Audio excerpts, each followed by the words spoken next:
Bienvenue sur ma chaîne Hugo Gatti, a mis fin à l'ancien international argentin pour le débat sur qui est le plus fort entre Diego Maradona et Lionel Messi. Pour lui, El Pib de Oro est toujours le chèvre. C'est un débat en cours en Argentine. Diego Maradona a marqué son époque, il mène ensuite une carrière XXL en aidant l'Argentin à remporter la Coupe du Monde 1986.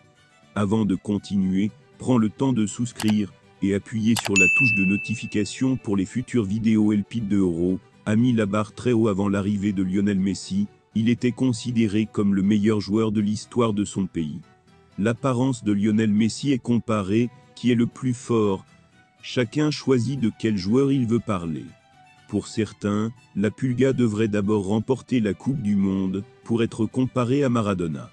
Un an seulement après avoir remporté le trophée de la Copa América, le joueur de l'Inter Miami a remporté la Coupe du Monde 2022 et restera dans l'histoire du football argentin. Elle a été recommandée par de nombreux observateurs. Comme le plus grand joueur de tous les temps, il est le meilleur joueur de l'histoire de l'Argentine. Hugo Gatti ne partage pas cet avis.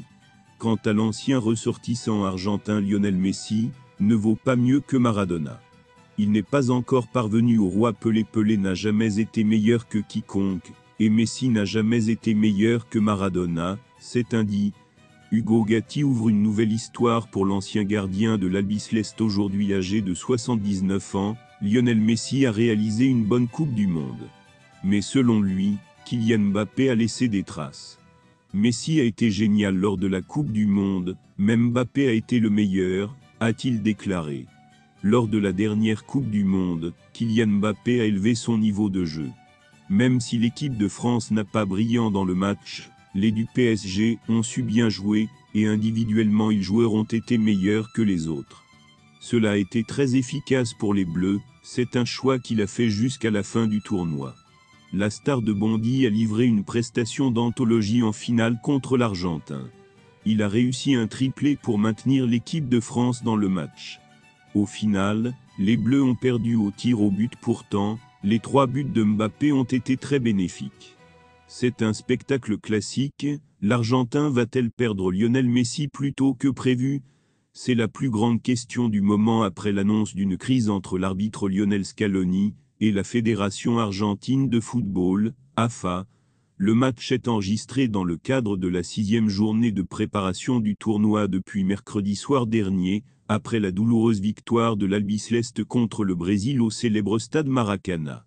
Lors de la Coupe du Monde 2026, le 11 de départ argentin sera ébranlé par le départ de Lionel Scaloni. Bien sûr, malgré tous les espoirs d'une victoire heureuse, l'entraîneur argentin restait, avec des doutes sur son avenir. Chef de l'équipe nationale, le choix est un professeur, avec toute sa puissance maintenant, j'ai beaucoup d'idées. Ces joueurs m'ont beaucoup apporté, ainsi qu'à tout le staff technique, alors réfléchissons. Je dois être plus réfléchi aux choses. Ce n'est pas un au revoir, pas grand-chose, mais il faut penser que ça va être difficile de continuer à gagner, parce que la barre est très haute, et que ces gars prennent des risques.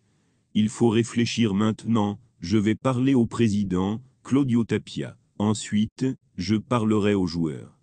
Parce que ce choix est celui d'un entraîneur qui a toute sa force, et qui est en bonne santé, a déclaré Scaloni.